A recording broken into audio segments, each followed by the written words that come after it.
സ്നേഹതീർത്ഥ fun പാർക്കിലുള്ളൊരു സംഭവമാണ് അത്. ശ്രീവാസ് നന്നായി എൻജോയ് ചെയ്തു. അവന് കുറച്ച് നേരം നമ്മളതിൻ്റെ ടിക്കറ്റ് റേറ്റിൽ 150 രൂപ വരെ എടുത്തു കഴിഞ്ഞപ്പോൾ അതല്ലാത്തിലും കയറാവുന്നൊരു ഇതായിരുന്നു.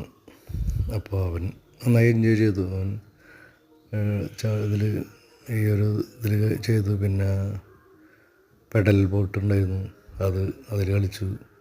പെഡൽ ബോട്ടിൽ കുഴപ്പമില്ല, അതിങ്ങനെ പക്ഷെ വേറെ ആരും ഉണ്ടായില്ല കേട്ടോ ടൈമിൽ. കാരണം വെച്ചാൽ എല്ലാ ബീച്ചിലും ഓരോ പരിപാടികളല്ലേ, അപ്പോൾ ഇതിലിങ്ങനെ ആരും അങ്ങനെ ഉണ്ടായിരുന്നില്ല. കുറച്ച് കുട്ടികളുണ്ടായിരുന്നുള്ളൂ.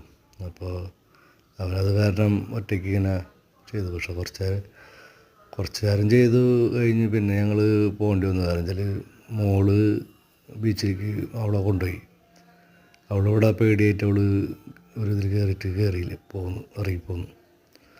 അപ്പോൾ അത് കാരണം രണ്ടുപേരും നോക്കിയെങ്കിൽ നല്ല സുഖമായിരുന്നു. പിന്നെ ഇത് എങ്ങനത്തെ റൈഡുണ്ട്, ഇതിൽ ഹെലികോപ്റ്ററിൻ്റെ ഒരു സംഭവം ആയിട്ട് അതിലും കുറച്ച് നേരം അവൻ ഇരുന്നു. പിന്നെ കുറച്ച് കഴിഞ്ഞപ്പോൾ അവനും പേടിയായി തുടങ്ങി. പേടിയായി ചിലത് തിരിഞ്ഞുകൊണ്ടിരിക്കുകയല്ലേ, ഇങ്ങനെ തിരിഞ്ഞ് പൊന്തും താഴും അങ്ങനെയാണ്. അപ്പോൾ കുറേ നേരം അങ്ങനെ തിരിയുമ്പോൾ നമുക്ക് തളർക്കണമായിട്ട് തോന്നിയിരിക്കും. അത് കാരണം ഉണ്ടാവാൻ കുറച്ച് കഴിഞ്ഞപ്പോൾ മതിയെന്ന് പറഞ്ഞു. അങ്ങനെ അത് അവിടെ നിന്ന് ഇറങ്ങി. കുറച്ചധികം നേരം ഉണ്ടെങ്കിൽ നമുക്ക് കുഴപ്പമില്ല. അങ്ങനെ കുറച്ച് ടൈം നിന്നുള്ളൂ. അത് കാരണം ശരിക്കും സത്യം പറഞ്ഞാൽ കാശ് മുതലായില്ല.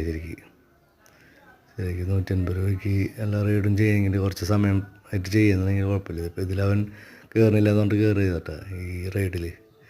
അപ്പോൾ അതിൽ അവന് പേടിയുണ്ടായിരുന്നു. അപ്പോൾ ഒറ്റയ്ക്കുള്ളൂ കേട്ടോ. അപ്പോൾ കുറച്ച് നേരം തിരിഞ്ഞപ്പോൾ ഈ പേടി അവിടെ നിന്നിട്ട് നിർത്തുന്നിട്ട് മുഖക്ക് മാറി തുടങ്ങി. അപ്പോൾ ഞാൻ